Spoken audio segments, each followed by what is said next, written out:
Hello student, इस video में मैं आपको सुनाने वाला हूं एक बहुत ही यूजफुल और छोटी सी कहानी जिसमें 3 महत्वपूर्ण किरदार हैं।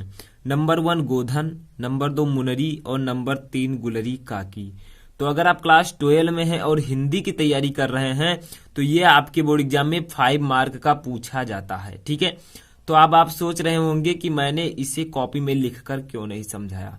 क्योंकि बच्चों कहानी होती ही ऐसी है कि कहानी को अगर आप सुन लेंगे लास्ट तक तो आपको खुद ब खुद याद हो जाएगा। आपको लिखने की अगर आपको कहानी याद रहेगी तो आप आसानी से चाहे जहां लिख सकते हैं, चाहे बोर्ड एग्जाम में, या आपको अगर ये कहानी कोई पूछता है तो भी आप उसे आसानी से बता सकते हैं सिर्फ सुनने से। तो हमें यहाँ पर लिखने की कोई जरूरत नहीं, मैं आपको इस तरह सुनाऊंगा ताकि आपको अच्छी तरह याद हो जाए। तो तीनों किरदार को समझिए, गोधन, गुलरी काकी और मुनरी। अब गोधन कौन है? इस कहानी का नायक है, ठीक है, और मुनरी क्या है? उसकी प्रेमिका है, ठीक है, या नायिका आप कह सकते हैं। और गुलरी काकी कौन है? मुनरी की माँ है, ठीक है, गुलरी काकी।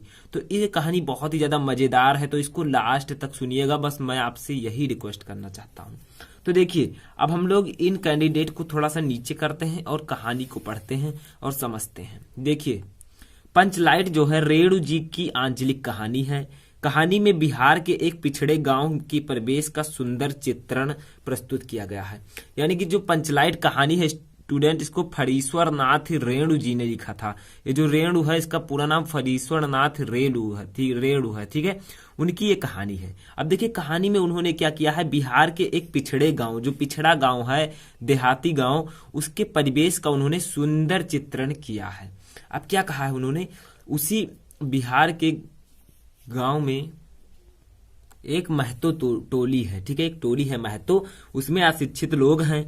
उन्होंने क्या किया, रामनवमी के मेले से पेट्रोमैक्स खरीदा, ठीक है, चंदा इकट्ठा करके, जिसे वे पंचलाइट कहते हैं, ठीक है। यानी कि बिहार में एक महतो टोली में कुछ अशिक्षित लोग रहते हैं जिन्होंने रामनवमी के मेले में पेट्रोमैक्स खरीदा। पेट्रोमैक्स का चित्र आपको बगल में दिख रहा होगा, यही पेट्रोमैक्स है, ठीक है, जिसे वे पंचलाइट कहते हैं। अब देखिए, पंचलाइट को ये सीधे साधे लोग जो हैं सम्मान की चीज समझते हैं, यानी कि देहाती हैं, तो ये पंचलाइट को बहुत बड़ा चीज समझते हैं और सम्मान की चीज समझते हैं। किसको? पंचलाइट को, ठीक है, कि अगर मैं ले आऊं तो मेरा बहुत ज्यादा सम्मान होगा गांव में। अब देखिए, पंचलाइट को ये सीधे साधे लोग सम्मान की चीज समझते हैं। अब पंचलाइट को देखने के लिए टोली के सभी बालक, औरतें और मर्द इकट्ठे हो जाते हैं। यानी कि बच्चों, जो पंचलाइट जब उनके गांव में आया रामनवमी के मेले में, तो उसको देखने के लिए गांव के जितने भी बच्चे थे, औरतें थी, मर्द थी, वो इकट्ठा हो जाते हैं। सरदार जो है उस गांव का पंचलाइट लाता है। अब देखिए, सरदार अपनी पत्नी को आदेश देता है कि शुभ कार्य को करने से पहले वह पूजा पाठ का प्रबंध कर ले।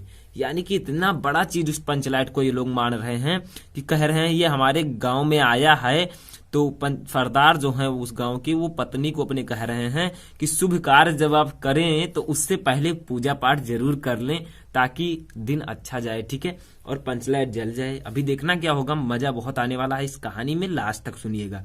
सभी उत्साहित हैं, परंतु समस्या उठती है कि पंचलाइट जलाएगा कौन।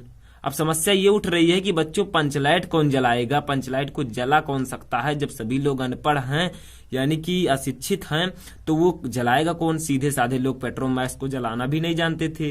अब पेट्रोमैक्स को ही ये लोग पंचलाइट कहते थे, ठीक है, तो पेट्रोमैक्स को जो है सीधे साधे लोग नहीं जलाना जानते थे। तो इतने का मतलब क्या हुआ, महती टोली में कुछ अशिक्षित लोग हैं जिन्होंने रामनवमी के मेले में पेट्रोमैक्स खरीदा। पंचलाइट जो है उसको देखने के लिए क्या हुआ, गांव के सभी बालक, औरतें और मर्द आ गए। सरदार ने कहा कि अपनी पत्नी से आदेश दिया कि शुभ काम करने से पहले पूजा पाठ कर लो। लेकिन सवाल ये उठा बच्चों बाद में कि पंचलाइट को जलाएगा कौन। अब आगे देखिए, अभी ये जो हीरो है बच्चों, ये कुछ करके दिखाएगा। अब देखिए, इस टोली में गोधन नाम का एक युवक है। ये जो गोधन दिख रहे हैं यहाँ पर, इस नाम का एक युवक है, इसी टोली में रहता है।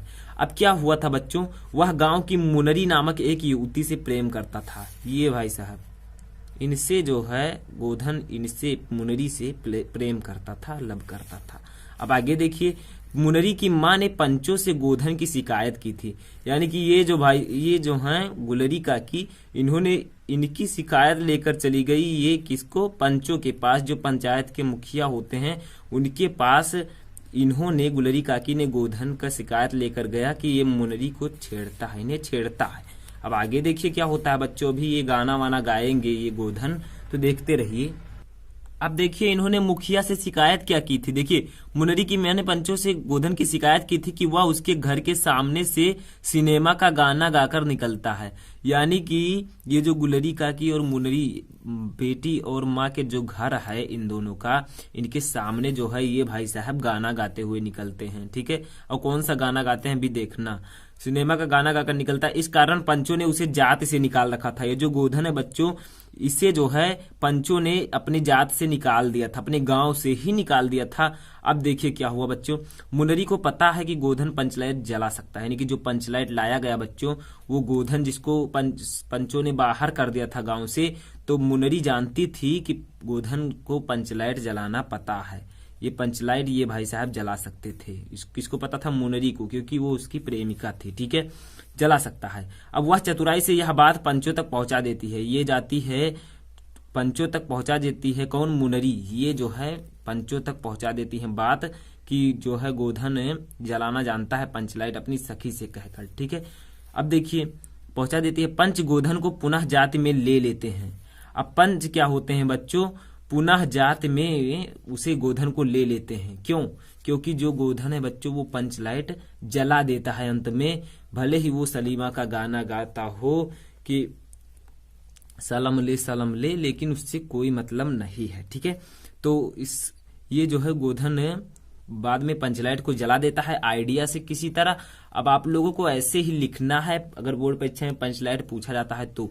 अब आगे देखिए, मुनरी की माँ गुलरी काकी प्रसन्न होकर गोधन को शाम के भोजन का निमंत्रण देती है। जो गुलरी काकी हैं ये इनको निमंत्रण देती हैं, भाई साहब को देखिए इनको निमंत्रण देती हैं शाम के भोजन के लिए। क्यों? क्योंकि बहुत खुश हैं उन्होंने पंचलाइट को, ये जो है ये पंचलाइट को इन्होंने जला दिया है, तो ये इनको क्या करती हैं, डिनर के लिए बुलाती हैं। ठीक है, अब आगे देखिए पहुंचा देती हैं। पंच गोधन को पुनः जात में ले लेते हैं। अब देखिए पंच भी अति उत्साहित होकर गोधन को कह देते हैं, यानी कि पंच जो हैं वो काफी ज्यादा उत्साहित होकर इनसे कहते हैं, जिनको उन्होंने जात से निकाल दिया था। तो गोधन ने क्या किया, पंचलाइट जला दिया, तो पंच भी इनसे कुछ कहते हैं। क्या कहते हैं? तुम्हारा साथ खून माफ, खूब गाओ सलीमा का गाना। यानी कि वो गोधन से कहते हैं कि चाहे जितना गाना गाओ इनके घर के सामने से जाकर, अब तुम्हारा सब कुछ माफ हो गया है, कोई दिक्कत नहीं होगी। ठीक है, चाहे जो करो। अब देखिए पंचलाइट की रोशनी में लोग जो है भजन कीर्तन करते हैं तथा उत्सव मनाते हैं। तो इसकी रोशनी में लोग भजन कीर्तन करके उत्सव मनाते हैं। अब ये देखिए इसका कथानक क्या है। तो कहानी का कथानक सजीव है। सीधे साधे अनपढ़ लोग की संवेदनाओं को वाड़ी देने में रेणु जी समर्थ रहे हैं। इस कहानी में आंचलिक जीवन की सजीव झांकी प्रस्तुत की गई है। अब बच्चों क्या करेंगे, हम लोग थोड़ा सा यहाँ पर समझने की कोशिश करेंगे इन तीनों के साथ कहानी को। तो धीरे धीरे समझिए। अब पूरी कहानी में बोलने जा रहा हूँ मात्र 1 मिनट में। देखिए कैसे और क्या हुआ था। बिहार के गांव में एक महतो टोली रहती थी जिसमें अशिक्षित लोग रहते थे। उन्होंने रामनवमी के मेले में एक पंचलाइट खरीदा। ठीक है, अब क्या हुआ, पंचलाइट को सीधे साधे लोग ये सब जला नहीं सकते थे, लेकर चले आए। उसके बाद में जब लेकर आए सरदार, तो उन्होंने अपनी पत्नी से कहा कि पूजा पाठ कर लेना, तभी इसे लाने से पहले पूजा पाठ कर लेना। ठीक है, तो ये सब हुआ। तब बाद में सवाल ये उठा कि पंचलाइट को जलाएगा कौन। अब इसी गांव में एक युवक रहता था गोधन, जो कि क्या करता था, ये जो गुलरी काकी और मुनरी थी, वो मुनरी से प्रेम करता था और इनके घर से जब जाता था सामने से, तो वो सलीमा का गाना गाते हुए जाता था। ठीक है, बढ़िया वाला। तो गाना गाते हुए जब वो जाता था, तो ये जो गुलरी काकी थी ये बहुत परेशान होती थी कि ये हमारे घर के सामने से गाना क्यों गाते हुए जा रहा है। तो इन्होंने क्या किया, पंचायत जो होती है गांव में, उनके पंच से, मुखिया से शिकायत कर दिया इन्होंने।